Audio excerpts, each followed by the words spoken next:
here's what I wrote. It's important to write in the objective findings.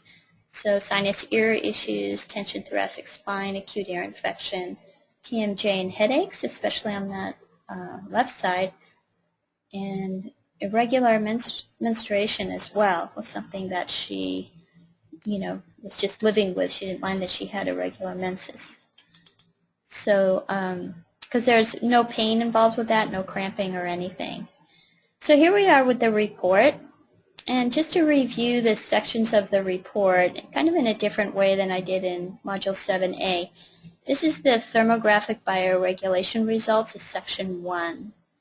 And here on the left side, you see the general identifier patterns by region, and then a description of it over here on the right, where it says there's a minimal level of apparent general toxicity, etc. And then you'll see each region of the body here. So we have the head, neck, and chest, upper lower abdomen, kidney, back, the cubital fossa, which we look to see if there is a dysfunction on the right or left side of the body, dental area, and the breast. So the thing about this whole section is that it's made up really of two pieces of information. You're going to get all the bioregulation results, like whether there's toxicity present, and this actually is a description of our signature patterns, such as the endocrine disorder, and then the gradings for them, whether they're minimal, moderate, or severe. But then what you're also going to see in this section is it talks about the disorder. So the disorder is the amount of vulnerability that that area of the body has to.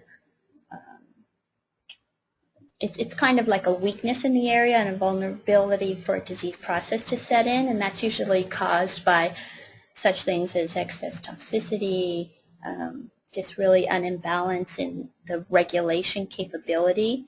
It can be from immune system burdens. There are different reasons why. So we always want that disorder to be low, and we want it to decrease.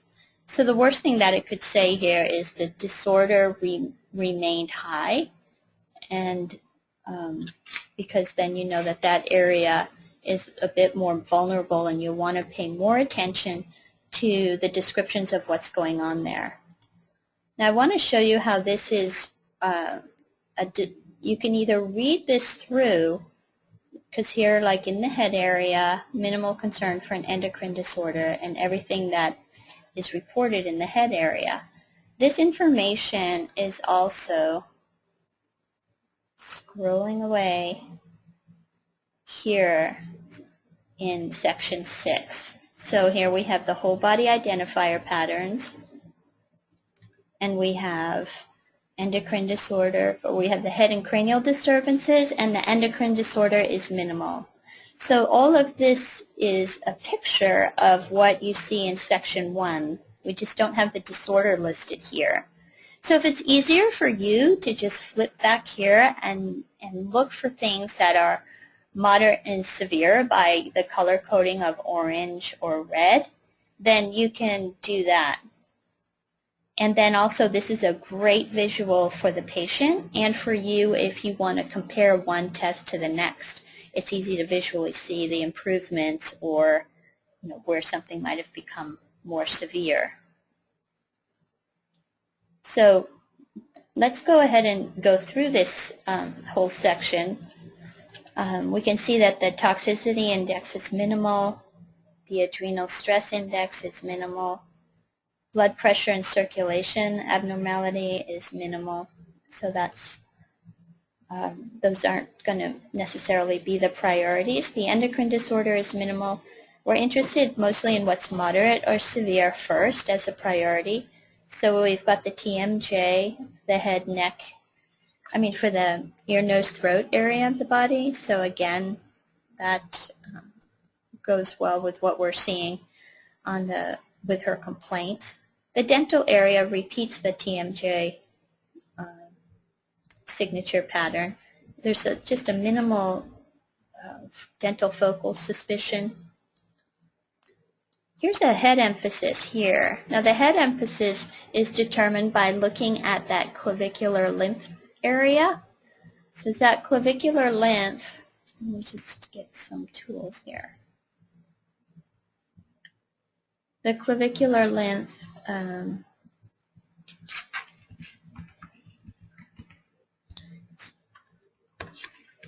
these are the lymph ducts, right? So if it's on the right side of the body, we know that the emphasis, if the temperatures are such that they're warmer on the right side of this clavicular lymph duct area, then we know that it'll be more of a head emphasis, meaning that there'll be dysfunction will be originating in the head.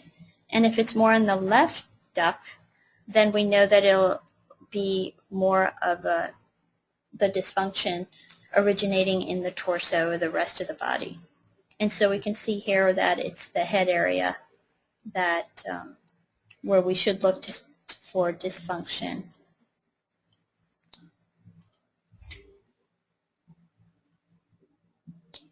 She said myocardium danger coming up, so that of course is definitely going to be something to go back to.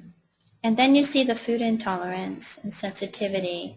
And this is going to actually be a key element here, because this signature pattern has to do with the small intestine and being very cold in that lower abdomen, and also the appendix. So of course you've got all the lymph around the small intestine, and then the appendix being a lymphatic organ. So in a way this is related to the immune system, and so that will definitely play into this case, you'll see. So the minimum pelvic toxicity, kidney toxicity, and back problem. So any questions about this section of the report? Anything that's been in your mind that you'd like to go over? So I'm going to move on now to the priorities. Okay, and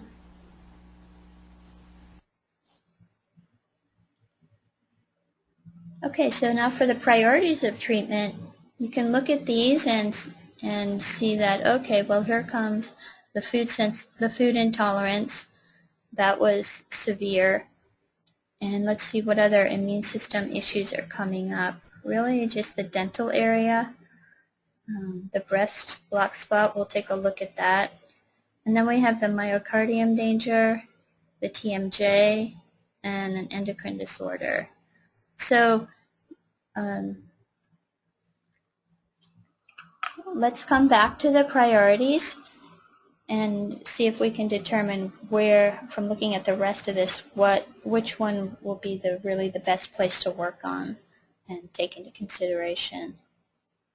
So here's the 2D image, and we'll just do a quick review here of the colored legends. Let me shrink this down a little. Okay, so this is a good overview. It's especially good to show the patient this page 2 of the report so they can see what areas that you are interested in working on. And so you can see, let me blow up, I'm sorry, the legend at the bottom, because the legend coloring for the head is different than the legend coloring for the body. The legend coloring for the body has to do with the fact that during that 10-minute of cooling, the body will shunt the blood to the core and to the head. So these body points, the differential between the first and the second temperature, we expect to decrease. So it's normal for the second temperature to be cooler than the first temperature. And so that would be the normal light blue regulation. And this blocked regulation Get closer. The blocked regulation here and the hyporegulation have to do with block meaning no temperature change, so there's going to be dysfunction or disturbance there. And then the hyporegulation, it's almost blocked. It's less than normal change of temperature and nearly blocked. So you can kind of group the blocked and hypo together.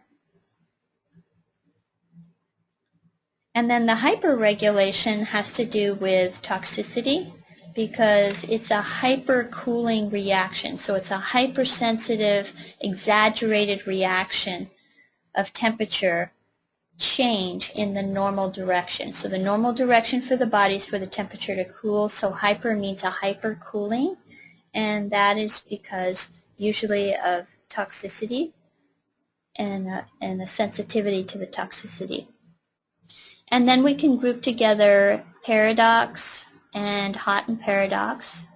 So these have to do with inflammation because, well, for the body points that are supposed to cool, paradox means that the behavior was opposite to normal.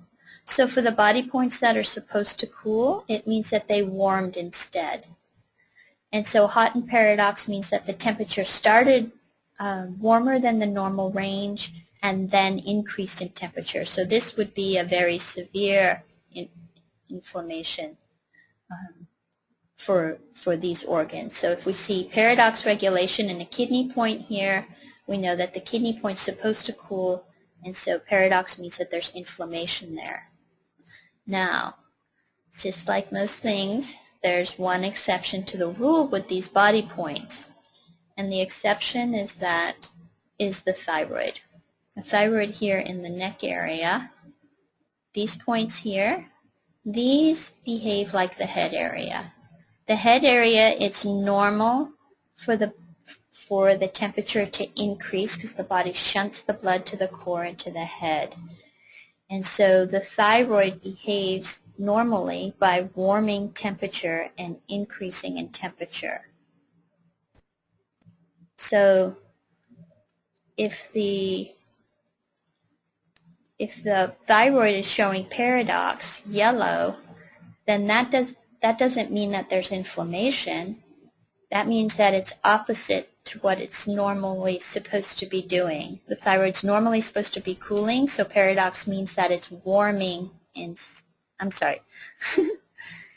the thyroid is supposed to be warming, so paradox means that it's cooling instead. And when both are yellow, cooling, we know that that's a hypothyroid signature. So here we see the thyroid is hyporegulating. It doesn't mean that it's hypothyroid. It's just hyporegulating. It's this pink color. So that's not as severe as the thyroid being paradox. We see paradox behavior in the lymph here. This is let me get a pen drawing. This is a tonsil, and this is the sternocleidomastoid lymph. So we have lymphatics that are inflamed. So that means that there's an immune system response.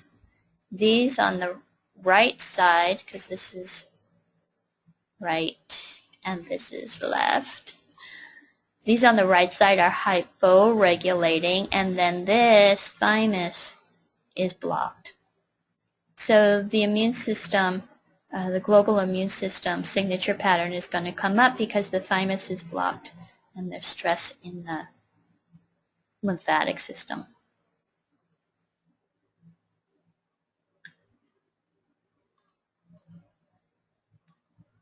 So she has a lot of normal regulation here in the body, and then everything is pretty much concentrated in the neck and then in the head. So let's look at this head area. This head area has a few normal regulations. So these brain circulation points here and this right frontal sinus. And it also has blocked regulation and hypo, and so that's going to mean a disturbance or dysfunction. So we see that in the sinus, the left sinus, maxillary sinus, and the left frontal sinus. Hyperregulation means that it's an exaggeration of the normal temperature behavior.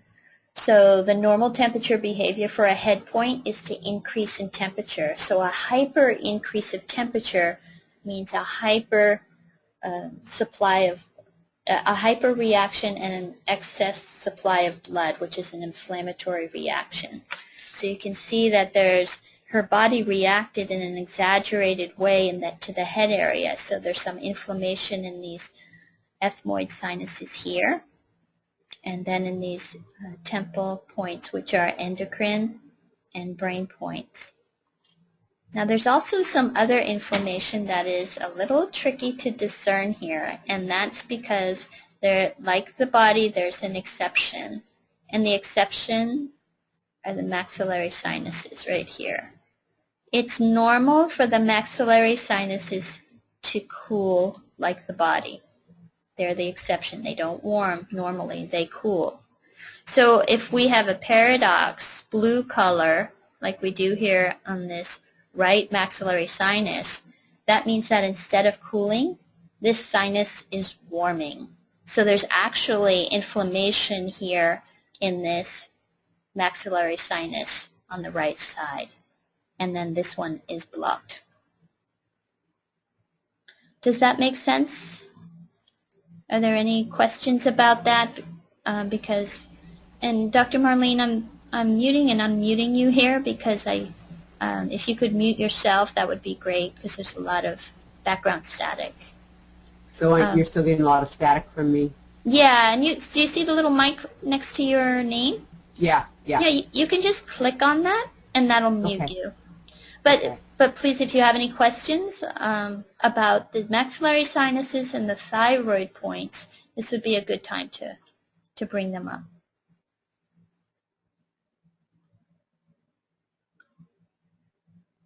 Okay, then let me get rid of these drawing signs and let's move on.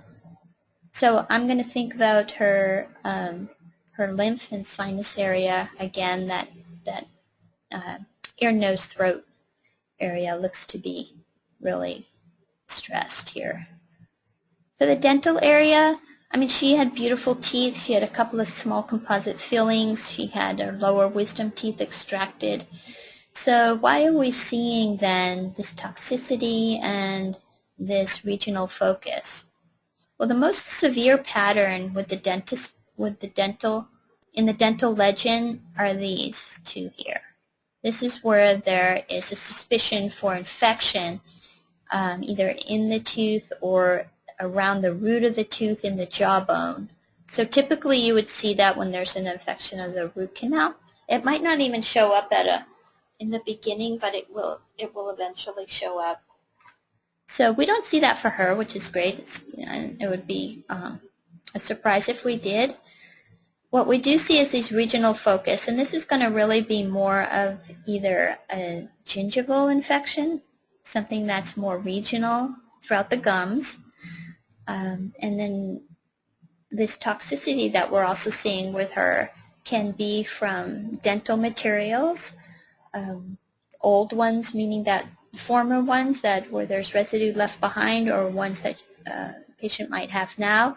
But they can also be toxicity from the microorganisms in the regional focus. So if there's bacterial infection here, a low grade, that's very toxic, and that can be showing up. Now the other thing that she has here is this red arrow. The red arrow is going to point to the side of the jaw that's warmer. So we have an upper and lower red arrow. So the upper left quadrant is warmer than the right, and the lower left quadrant is warmer than the right. So when we have both of them, I like to point out that, I like to ask the patient if they grind, clench, have TMJ, any pain in their jaw, popping, those type of things. And of course she does right on that left side, so that was pretty interesting. And then the quadrant stress chart can just sort of emphasize where the stress is in the dental area. So basically the left side, the lower right too, because it's showing these regional focus is also in the lower right quadrant. And then down below where we have the tooth to organ meridian evidence here, the teeth that have either the polka dot regional focus or the speckled dental warm foci and the gray dental cold foci, those teeth, these three here, are going to be listed below. So you can see that there's a lot of teeth listed, and sometimes it's the organ, like she has a lot of kidney bladder coming up meridian. Sometimes you could see this and then go over to the signature patterns and see a lot of kidney toxicity. And so you wonder if it's, in this case, especially a reflection of, say, the kidney toxicity to the teeth, affecting the teeth. So it's a two-way street with the organs do affect the teeth, and the teeth, if there's dysfunction and dysregulation there, can affect the organs.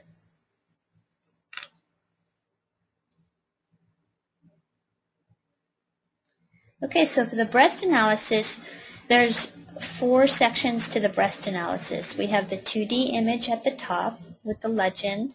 We have the breast suspicion criteria chart or table. We have the signature and gradings for breast dysfunction. And then we have a little analysis summary at the bottom. So the 2D image is good. You'll have a lot of women that will come in because they have a lump or they want to keep their breasts healthy. And so these here are the actual breast points inside these circles here. And then in the middle of the chest, these are the heart and lung points and the sternum point, axillary lymph point here. So again, we can refer to our legend where we have the normal regulation, the blocked and hypo, which would be a disturbance or dysfunction, can be a growth or scar. I remember this young lady had, she had a breast reduction, and so she has scarring underneath the breast, and she had a line on the lower half, and then she had her nipple moved up, so she had a lot of scarring. And so what I, with these points here, I mean, even they looked a little bit too sore for her to really massage, do anything than massage and oil in that her doctor gave her. So I just encouraged her to continue to do that, and I told her I wanted to see her in 6 months because I want to make sure that this is getting better as far as the physiological response is concerned. So who knows what it looked like a year ago, but I think it would be good to follow up with her. And then we have the hyperregulation, and we have the paradox and Houghton paradox, which would be inflammation. So for the breast, you're going to find that, let's see.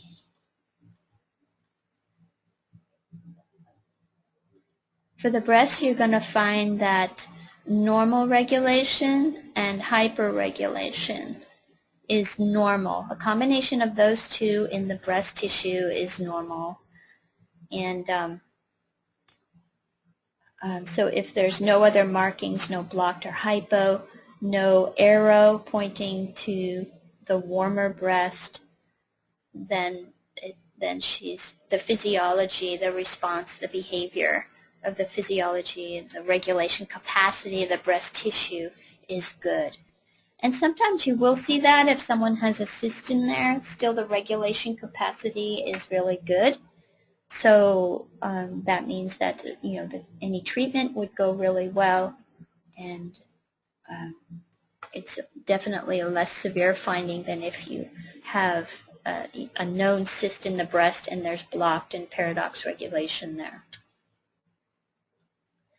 Now for the breast suspicion criteria, there's 12 of them. There's 12 criteria, and anytime the criteria are out of range, then we put an X in the box.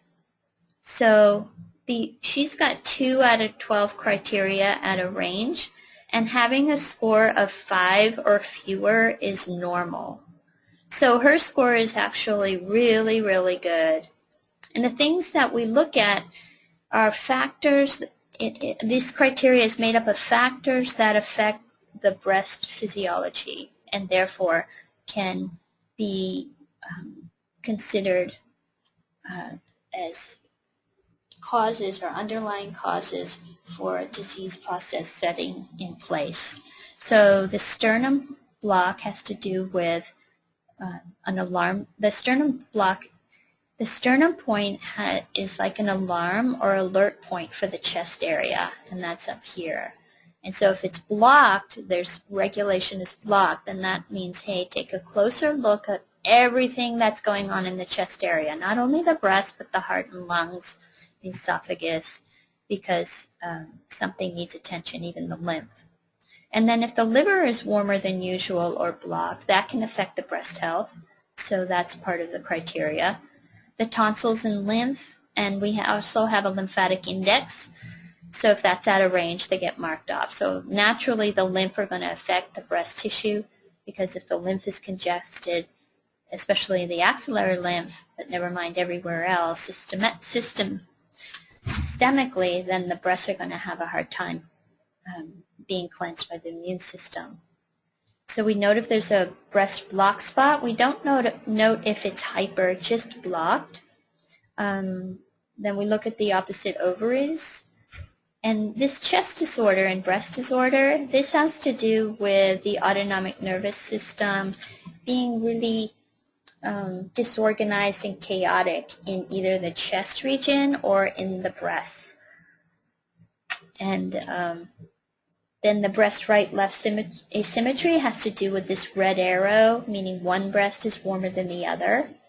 This LYI is lymphatic index and terrain index. If they're both out of range and high, that'll get marked off.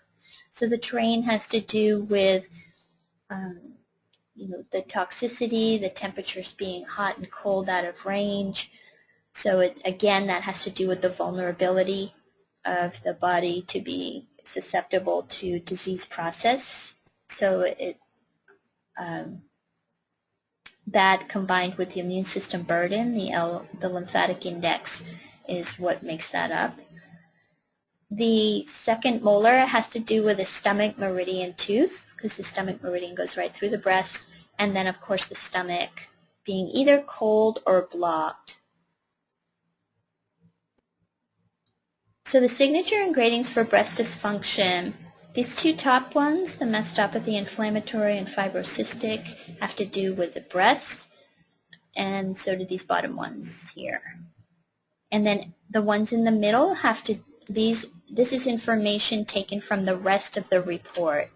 So you can see that her breasts are doing really well. She has a little bit of that fibrocystic pattern because there's hyporegulation in both breasts, which could be from the scarring. We're going to watch that. And then the only severe rating she has is distant related focal infection. And so we always look to the sinuses, the teeth, and the lymph. And in her case, definitely the small intestines. So by clearing up and taking care of low-grade focal infection, that's going to help the breast health. And then for the analysis, it's nice to just point out whether her breast is in, the criteria are within normal limits, and then the things that need to be worked on.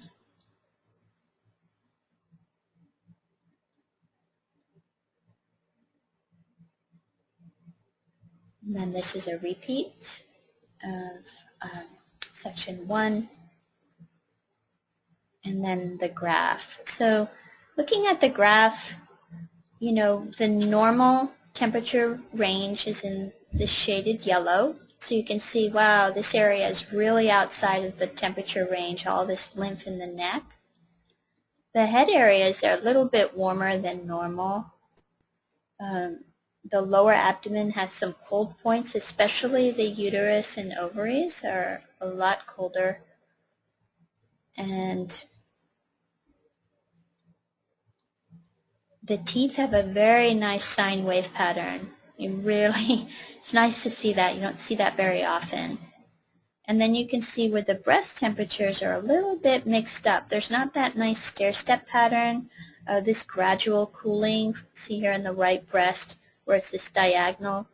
You see that some points in the middle here are a lot warmer. But they're regulating well, and she did have that breast reduction, which was a very severe operation for her because she had the nipples moved too. So we'll just give this some time to heal up and keep watching it. And I did want to point out here too that it's always good to look at these glabella readings. This glabella reading up here at the top of the chart, and then this one here, the two glabella readings. We want to make sure that within each of these glabella readings, the temperature differential between the first and second temperature is less than 1 degree. And you can see that it's almost the same in the first glabella set, and in the second one, it's just a few tenths of a degree off. So this is how we validate the thermogram, and you can see that this is a good normal thermogram. Another good thing to note is that the baseline temperature, whether it's between 33 and 34 degrees, and you can see that she is. So it's a pretty healthy girl. Going back over now up to the first page, we can see that the things that are going to be the most severe are going to have to do with her lymphatic system and her heart. So small intestine, heart meridian. So you can go back up here now and look at the minimals and the moderates if you want to, and whether the disorder increased or decreased. But I would say that for this patient, the breast block spots, definitely going to watch those. The endocrine disorder, I'm going to wait on that too. I would really want to do more with the food intolerance sensitivity and the lymphatic system and reestablishing that gut. And so there's recommendations down below here that you can follow. And the myocardium danger, it'd be good to have that checked. And then because she has so much pain with the TMJ, I'd refer her to a chiropractor or osteopath. And definitely have her come back for a retest in 6 months. So any questions on that?